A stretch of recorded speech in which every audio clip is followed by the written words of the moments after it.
Ada perbuatan yang kurang etis atau bahkan bisa kita sebut sebagai sebuah kejahatan yang sering dilakukan oleh oknum pengusaha yang agak nakal yang dilakukan kepada para karyawannya atau kepada calon pelamar kerja. Jangan sampai nih kalian yang jadi korbannya. Seperti apa sih perbuatan jahat mereka? Siapkan kopi kalian dan simak videonya sampai akhir.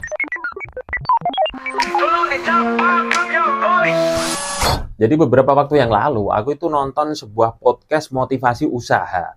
Yang mana itu fokusnya memang membahas tentang seputar dunia usaha ya. Itu narasumbernya maupun hostnya itu sama-sama ya expert di bidang usaha. Kebetulan waktu itu narasumbernya adalah seorang pengusaha kuliner atau apa kalau nggak salah gitu ya. Ya, aku tidak memberikan cuplikan podcastnya di sini karena aku nggak mau menyerang siapapun ya. Yang penting kita bisa ambil pelajaran dari apa yang kita bahas di video ini. Dan yang pasti apa yang akan kita bahas ini benar-benar kejadian nyata sesuai dengan cerita si narasumber tadi, yaitu si pengusaha sendiri. Jadi di podcast tersebut si pengusaha ini menceritakan ya bahwa dulu dia itu lihat bisnis orang lain itu kok pada bisa autopilot, sementara bisnis dia sendiri itu nggak bisa ditinggal, alias harus selalu dia kontrol terus-menerus. Nah akhirnya kan dia penasaran ya, kok bisnis orang-orang bisa kayak gitu?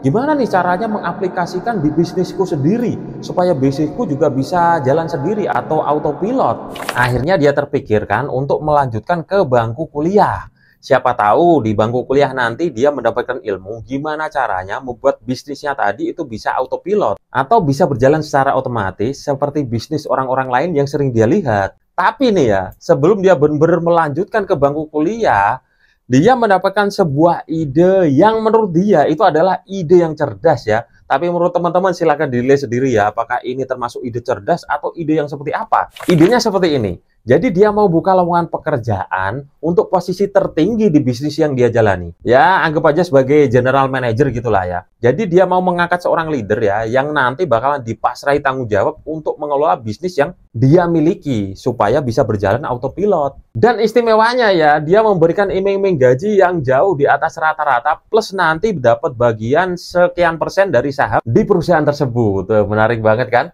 Ya otomatis lah ya mereka yang kompeten pasti bakalan tertarik ya, agak ngiler dengan lowongan yang seperti itu karena iming-imingnya luar biasa.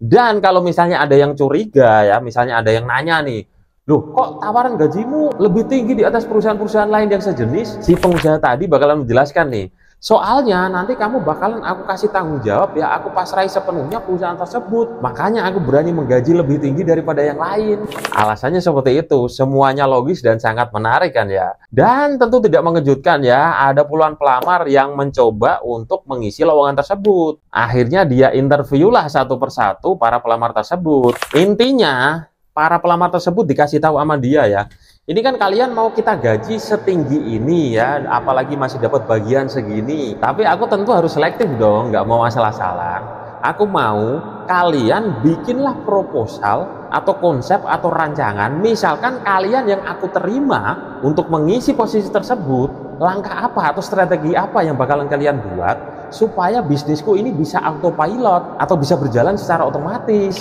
Bagi para pelamar tentu logis dong ya apa yang dikatakan oleh si pengusaha tadi. Ada beberapa pelamar yang akhirnya mundur, tapi sebagian besar tentu menyetujui ya. Akhirnya mereka bikin proposal yang wah luar biasa tebel, hasil riset yang mendalam. Sama si pengusaha tersebut itu dikasih waktu sekitar 45 hari ya untuk mereka mengerjakan konsep tersebut. Karena semua pelamar tadi kan pasti pengen keterima di perusahaan tersebut. Otomatis mereka bakalan sangat serius untuk mengerjakan. Bahkan katanya ya, itu ada yang sampai bikin konsepnya itu setebel ini ya, dalam waktu 45 hari. Bayangin nih, apa kira-kira yang dilakukan oleh pelamar tersebut? Mungkin dia sampai bela-belain berhari-hari kurang tidur ya, agar supaya jadi yang terbaik di antara semua pelamar tadi. Dan si pengusaha tadi ya, itu udah berpesan kepada para karyawannya yang ada di perusahaan tersebut ya. Nanti ya, si A, B, C, D, pokoknya nama pelamar-pelamar tadi ya. Kalau misalnya mereka datang ke perusahaan dan minta data-data, dikasih aja semuanya. Pokoknya setransparan mungkin supaya data tadi bisa diolah oleh calon pelamar tadi untuk menjadi sebuah konsep yang matang, yang benar-benar akurat. Dan setelah 45 hari ya, akhirnya ada sekian banyak proposal atau konsep yang dikumpulkan oleh para pelamar tadi. Dan satu-satu pun di interview ya, nanti menjelaskan konsepnya seperti ini. Mereka menjelaskan bahwa ini strateginya seperti ini, bagian ini nanti strateginya seperti ini. Yang mana strategi tersebut itu tidak diketahui atau benar-benar awam bagi pengusaha tadi. Itu benar-benar ilmu baru yang sangat bermanfaat buat si pengusaha tadi. Jadi dia cuma mendengarkan penjelasan si pelamar tadi ya. Oh, ternyata seperti ini, seperti ini. Oh, logis, makanya bisa autopilot. Oh, seperti ini, seperti ini. Dan setelah semuanya diinterview dan dia udah paham dengan semua konsep dari semua pelamar tadi, kalian tahu apa yang terjadi? Gak ada satupun yang diterima. Karena memang itu adalah lowongan kerja fiktif. Dia memang gak ada niatan sama sekali untuk membuka lowongan pekerjaan. Tujuannya apa? Tujuannya dia pengen mendapatkan ilmu atau konsep usaha autopilot yang gratis dari orang-orang yang melamar kerja ya. Yang katanya tadi diiming-imingi bakalan dapat posisi yang enak dengan gaji yang lumayan. Supaya mereka mau riset lebih mendalam, memberikan ilmunya secara gratis kepada pengusaha tadi. Yang pada akhirnya konsep tadi ya, itu dimanfaatkan oleh si pengusaha tadi untuk diaplikasikan ke dalam bisnisnya sendiri ya. Dan dikelola sendiri, bukan oleh para pembuat konsep tadi. Karena gak ada satupun dari mereka yang diterima. Jadi niatnya itu kan murni untuk mendapatkan ide gratis atau konsep gratis dari para pelamar kerja tadi. Menurut kalian itu ide yang cerdas atau ide yang seperti apa sih? Dan yang membuat aku agak prihatin ya, kalau misalnya nih beliau menceritakan di podcast tersebut itu dengan narasi yang dia itu berempati. Misalnya nih, dulu aku pernah melakukan seperti ini loh ya, tapi kalian jangan meniru. Itu perbuatan yang kurang bagus ya. Dulu aku khilaf seperti ini. Ya, itu tidak ingin aku ulangi lagi dan teman-teman juga jangan meniru. Misalnya yang disampaikan seperti itu perbuatannya tetap kurang etis, tapi setidaknya dia menyesali. Kan seperti itu ya. Namun yang aku lihat di podcast tersebut ya, itu pengusahanya menceritakan kisahnya tadi.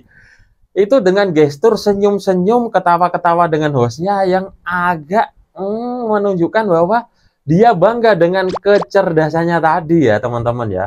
Itu kan agak mengurangi rasa empati yang aku lihat seperti itu. Kalau misalnya salah silahkan dikoreksi. Dan waktu si pengusaha tadi mau menceritakan kisahnya ya, bahwa dia malah melakukan perekrutan karyawan fiktif, hostnya itu sempat jawab kayak gini, sama lagi kayak gitu teman-teman ya.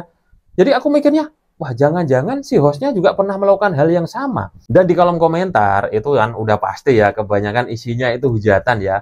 Karena ya dianggap unempati ya, atau minim banget empatinya kepada orang-orang yang melamar pekerjaan tadi. Tapi aku menemukan ada 1-2 komentar yang kurang lebih komentarnya seperti ini ya. Kalian nggak usah lebih di dunia usaha kan wajar seperti itu udah biasa kok terjadi. Nah pertanyaanku, emang bener ya seperti itu sering banget terjadi di dunia usaha?